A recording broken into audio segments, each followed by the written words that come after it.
இதுவரைக்கும் கொடுக்கல் வாங்கல் இருந்து வந்த பிரச்சனைகள் படிப்படியாக குறையும். யாருக்கும் வாக்குறுதிகளை கொடுப்பதை தவிர்ப்பது நல்லது. அதே நேரம் பிறருடன் வாக்குவாதங்களை தவிர்ப்பது மூலம் சில கருத்து வேறுபாடுகள் இல்லாமல் பார்த்து கொள்ளலாம். சில பிரச்சனைகளை சந்திக்காமல் பார்க்கலாம். பணம் படைத்த சில பதவியில இருக்கக்கூடிய பகையை சம்பாதிக்கக்கூடிய சூழ்நிலை இருப்பதனால மிகவும் கவனமாக இருந்து விட வேண்டும். முக்கிய விஷயங்களை துணிச்சலாக முடிவுகளை எடுக்க வேண்டி வரலாம்.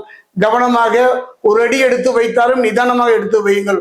ஒரு முறைக்கு இருமுறை யோசித்து செயல்படுவதைத்தான் இந்த மாதம் காட்டுகின்றது. எடுத்த காரியங்கள் வெற்றிகரமாக செய்து முடிக்க தேவையான உதவிகள் கிடைக்கும். அதே நேரம் குடும்பத்துல மகிழ்ச்சியான நிலை காணப்படும். இது ஒண்ணு போதுங்க. குடும்பம் தானே.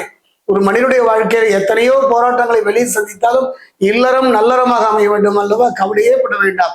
குடும்பத்தில் நிலவி வந்த குழப்பங்களும் பிரச்சனைகளும் இல்லாமல் போவதை நீங்கள் பார்க்கலாம். அதே நேரம் 5ஆம் இடத்துல குரு திருமண சுபகாரியங்கள் நடக்கும். குறிப்பா பாத்தீங்கன்னா தொழில் வியாபாரத்தில் முன்னேற்றம் காணப்படும். ஆத்மகாரகன் பிதுர்காரகன் என்று சொல்லக்கூடிய சூரியன் 5ஆம் வீட்டில் பலவீனமாக தென்பட்டாலும் கூட 6ஆம் இடத்துக்கு சென்று நன்மனையை வழங்குவார். கவலைப்பட வேண்டாம்.